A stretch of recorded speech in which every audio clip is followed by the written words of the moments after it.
Welcome back to another day of positivity.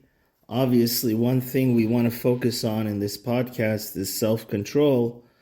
And I could tell you personally, nothing could destroy one's positive and upbeat mode than anger, frustration.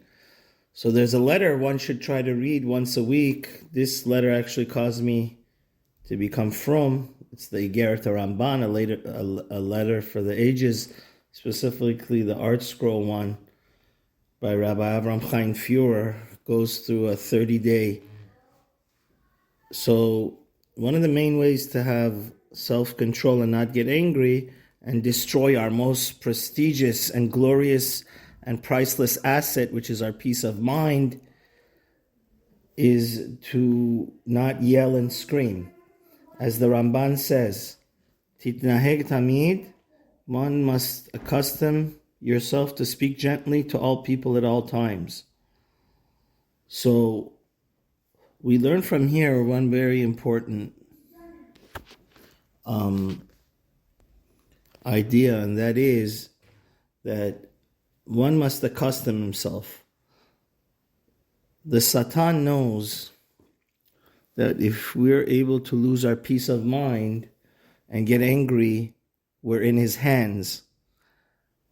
As the worst unspeakable things that a normal person doesn't do, God forbid when he's angry, he could come to do the worst terrible things, because Kabbalistically, his soul, the highest part, his logical part of his soul, goes out of his body, because the soul is a very gentle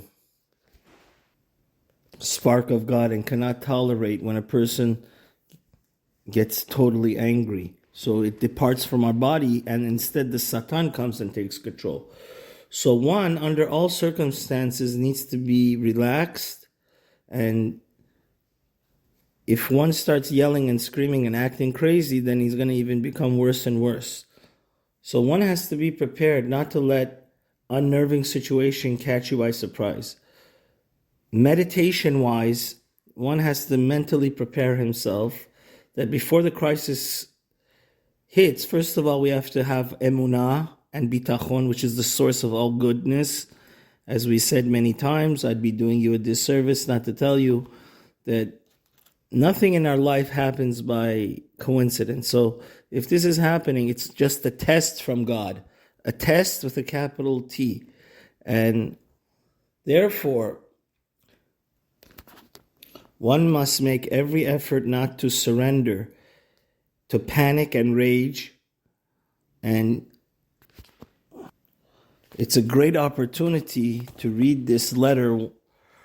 Some people read it every day. Some people read it every Friday, because it helps us to be in control of our emotions. And anger is something that we have to have zero of.